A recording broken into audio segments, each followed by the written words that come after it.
Hello students, आपका हर घर पाठशाला प्रोग्राम में स्वागत है। आज हम एक्सरसाइज ऑन वर्कशीट पार्ट 2 देखेंगे। जैसे पिछले कल हमने कवर किया था कि आपने एक्सेल में नई फाइल कैसे क्रिएट करनी है, सेव करनी है, क्लोज करनी है और सीरीज़ कैसे क्रिएट करनी है।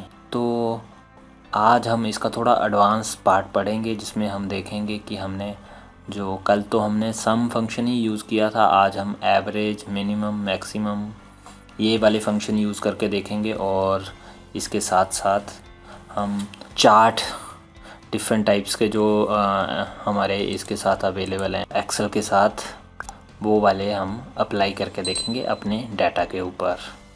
और फिर हम एंड में मैक्रोज़ के बारे में भी पढ़ेंगे। ये सारी चीज़ें हमारा आज का मोटिव है इस लेक्चर में प्रैक्टिकली करके देखनी।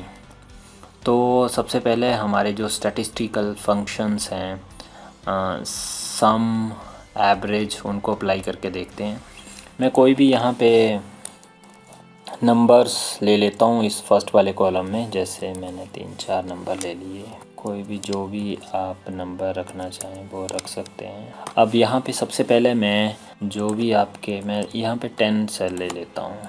तो 10 सेल के बाद कल जैसे हमने देखा था कि हमने सम का फंक्शन कैसे अप्लाई करना है। अगर मैं 11th सेल में चाहता हूँ कि मेरे को फर्स्ट जो 10 का है इसका सम मेरे को शो हो जाए, तो जैसा कि हमने कल देखा था, हम लिखेंगे सम फंक्शन लिखेंगे और इसके साथ यहाँ पे लिख देंगे A1 कॉलन A10। जैसा कि आप देखेंगे ब्लू कलर का हो गया हुआ है, ये सेलेक्ट हो गया है, मतलब इसने इतना एरिया पे ये वाला फार्मूला अप्लाई करना है। अब मैं कहीं बाहर क्लिक करूँगा तो यहाँ पे इसका सम मेरे को दिखाई दे देगा। अब इसी तरह के हमारे जो मिलते जुलते बाकी और फंक्शन हैं, हम उनको भी अप्लाई करके देखेंगे। जैसे हम स्क्रीन पे देख रहे हैं, हमारा सम हुआ 530, तो इसका एवरेज होगा हमारा 53। 530 डिवाइड बाय 10। तो एवरेज के लिए आपको क्या करना पड़ेगा, हमें यही सेल सेलेक्ट करके जिस पे आउटपुट चाहिए, तो मैं यहाँ पे लिख दूँगा एवरेज A to 10। तो देखेंगे आप, ये ऑटोमेटिकली क्या हो गया, 53 चेंज हो गया जब इस सेल पे ये वाला फार्मूला अप्लाई हुआ। अब हमारे पास और हैं जो स्टैटिस्टिकल फंक्शन है, मिनिमम और मैक्सिमम, उनको देखेंगे। मिनिमम फंक्शन हमारा इस सीरीज़ में जो भी मिनिमम वैल्यू होगी वो रिटर्न कर देगा। तो जिस भी सेल पे मैंने करना है अप्लाई, मैंने जैसे इस सेल पे करना है अप्लाई, तो सिलेक्ट करूँगा और यहाँ पे एवरेज की जगह लिख दूँगा मिन में मेरे को ये रिटर्न करेगा 40। जैसा कि आप देख सकते हैं 11th नंबर पे 40 रिटर्न हो रहा है। क्यों हो रहा है? क्योंकि जो फर्स्ट 10 में जो मिनिमम वैल्यू है वो है क्या है, 40 है। उसके बाद अगर मैक्स होगा तो उसमें क्या होगा, हाईएस्ट वैल्यू रिटर्न हो जाएगी, जो कि यहाँ पे है 80। तो मैं मैक्स फंक्शन यहाँ पे अप्लाई करके देखता हूँ A to 10, तो देखो इसने मेरे को क्या रिटर्न कर दिया, 80। तो ये थे हमारे जो स्टैटिस्टिकल फंक्शन हैं वो वाले। अब यहाँ पे मैं कुछ और एक्सपेरिमेंट करके आपको बताऊँगा, जिससे आपको एक्सेल का और ज़्यादा एक्सपीरियंस हो जाएगा। अब मैंने यहाँ पे कुछ एक डमीज़ वैल्यूज़ डाल ली। अब इन वैल्यूज़ के बेसिस के ऊपर मैं डिफरेंट टाइप्स के जो चार्ट हमारे पास अवेलेबल हैं एक्सेल में, वो वाले अप्लाई करके देखूंगा, आपको बताऊंगा। इससे आप जो डाटा है यूज़र को वो ज़्यादा इंटरेक्टिवली दिखा सकते हैं। यूज़र का इंटरेस्ट बढ़ेगा, उसका फोकस बढ़ेगा और आपके कंटेंट की वैल्यू बढ़ेगी। तो ये मैंने कोई 2 सीरीज़ ले ली इन डाटा के अगेंस्ट। अब मैं आपको दिखाऊंगा कि मैं चार्ट वाला कैसे ऐड करूंगा इसमें। जिस पे भी मेरे को चार्ट अप्लाई करना है वो मैं सीरीज़ ऐसे सेलेक्ट करूंगा। फिर उसके बाद इंसर्ट टैब में जाऊंगा। इंसर्ट टैब में मेरे को चार्ट के अंदर ये सारे ऑप्शन दिखाई दे रहे हैं। तो मैं सबसे पहले कॉलम वाले से स्टार्ट करता हूँ।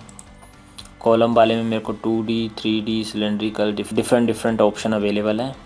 तो मैं यहाँ पे पहले 2D वाला बताता हूँ।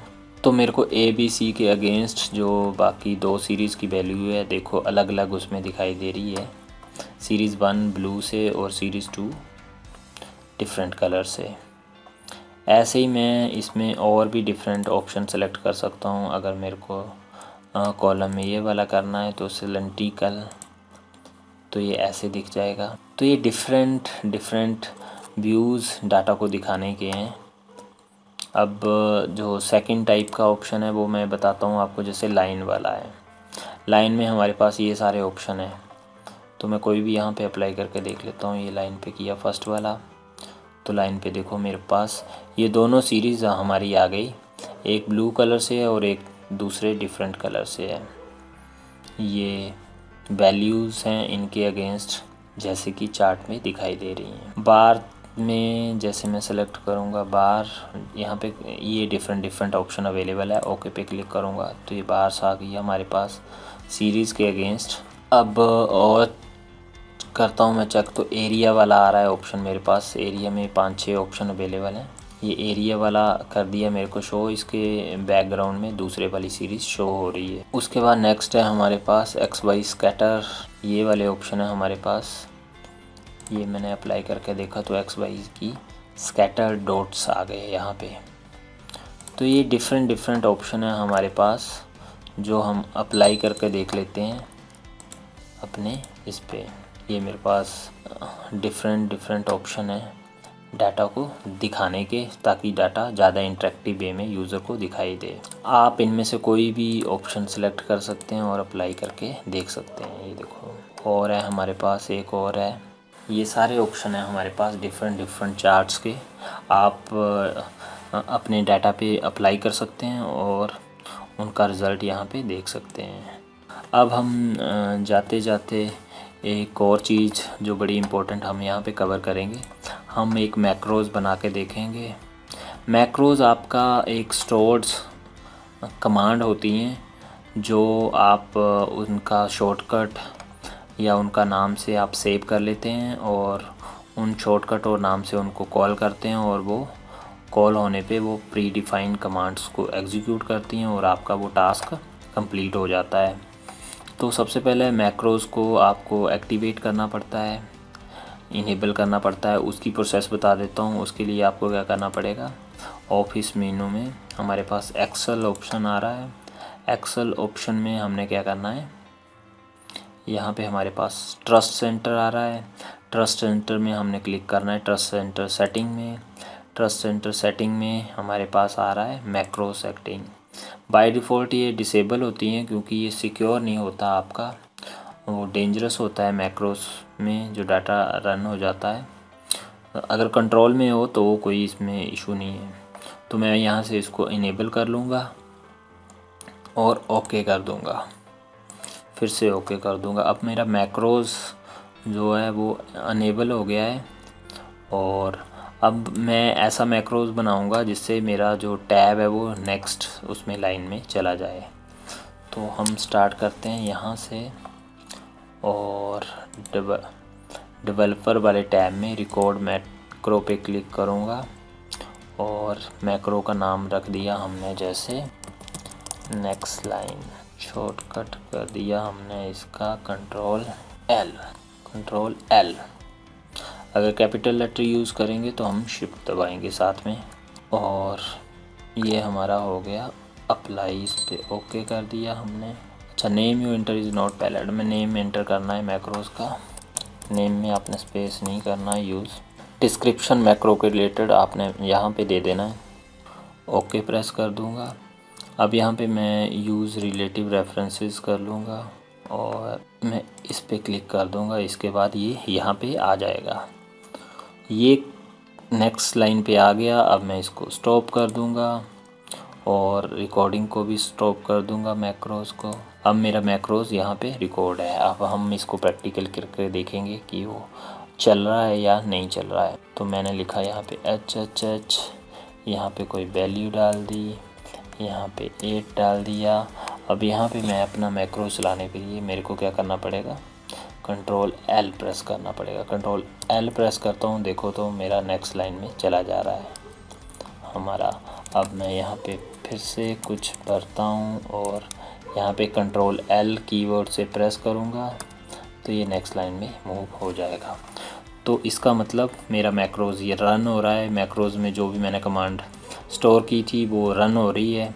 तो इस तरह से आप डिफरेंट एक्सपेरिमेंट कर सकते हैं एक्सेल में। ये आपके लिए काफ़ी हेल्पफुल है। बाकी आप जितनी प्रैक्टिस करेंगे उतना ही आप इसको एक्सप्लोर करके देखेंगे, उतना ही आप इसको ज़्यादा सीख पाएंगे। और that's all for today, thank you very much. अगर आपको हमारा वीडियो अच्छा लगा तो हमारे वीडियो को लाइक कीजिए, शेयर कीजिए और हमारे चैनल को सब्सक्राइब कीजिए। और जिन बच्चों के पास कंप्यूटर साइंस की बुक नहीं है वो हमारी वेबसाइट magicinfo.in पे जाएंगे और वहाँ पे प्रोडक्ट में हिमाचल प्रदेश वाले टैब पे क्लिक करके कंप्यूटर सेक्शन वाले सेक्शन में जाके अपनी कंप्यूटर साइंस की बुक्स डाउनलोड कर सकते हैं, सिलेबस चेक कर सकते हैं और वीडियो ट्यूटोरियल देख सकते हैं। Thanks for watching us. अगर आपकी कोई क्वेरी है तो आप हमें कमेंट बॉक्स में लिख सकते हैं। जय हिंद, जय भारत।